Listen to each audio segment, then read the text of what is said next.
Gertrude Reid, affectionately called Mama by all in her family, and Sister Reid or Miss Rob by the villagers, was born Gertrude Robinson on February 19, 1919, to Amanda and Augustus Robinson in the beautiful island parish of Clarendon, Jamaica.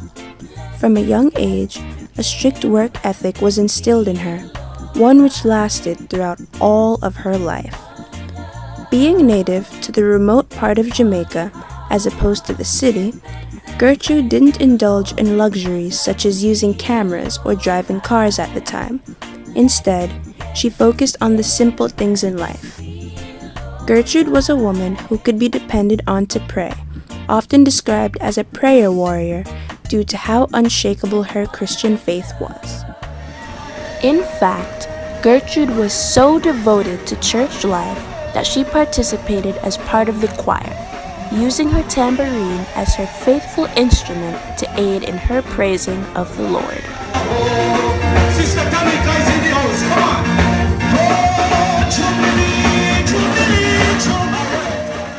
By the time the 1930s were finished, Gertrude had been in at least one serious relationship. This resulted in the birth of her first child and daughter, my grandmother, Linda Elaine Riley, on April 13, 1938, with Dudley Riley.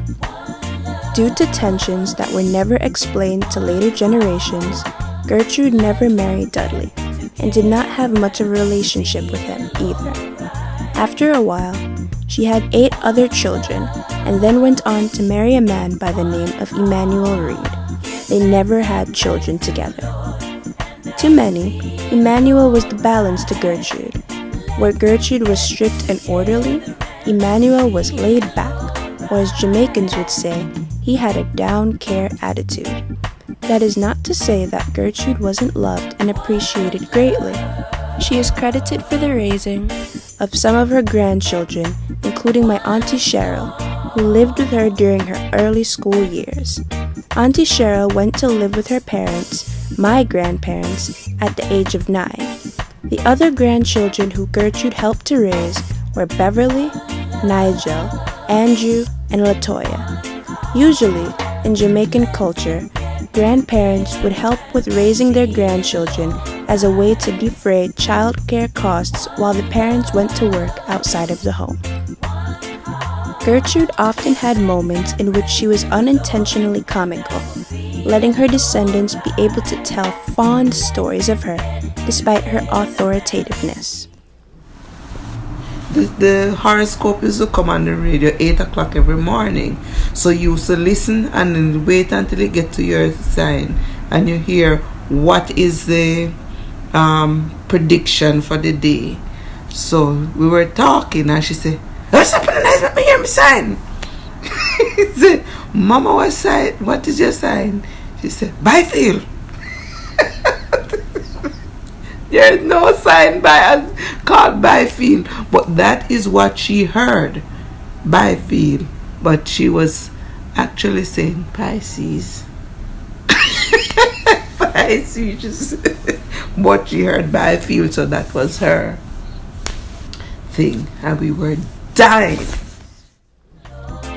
During 1900s Jamaica, especially when Gertrude was growing up, it was unheard of for the elders to speak candidly to their children and younger relatives. The saying, "children must be seen and not heard," is truly applicable to the mentality that she adopted, as to this day, many of her favorites, like color, book, and life experience, are still unknown to her descendants. While something as trivial as her favorite color is unknown, she almost always made sure that she had something white on, no matter the occasion, leading her descendants to believe that white was her favorite color, despite no further clarification. Gertrude enjoyed eating, or as it's called in Jamaica, nyame, and would eat just about anything. She loved to cook rice and red peas, accompanied by chicken and steamed callaloo, something she and I have in common. Those were among her most cherished foods to prepare. Most of her food came from her subsistence, provision, and protein sources, such as chicken, goats, and pigs. When she was not spending time with her family or praising the Lord, Gertrude could be found tending to her land. As a farmer, she produced many crops for sale. Yucca, or cassava as it was called, banana, ginger, dasheen, and pineapples were all part of her livelihood. It's so fascinating to think that ginger, the very plant that I use today to curb my own migraines, is one that my great-grandmother cultivated on a subsistence and commercial level before I was even born.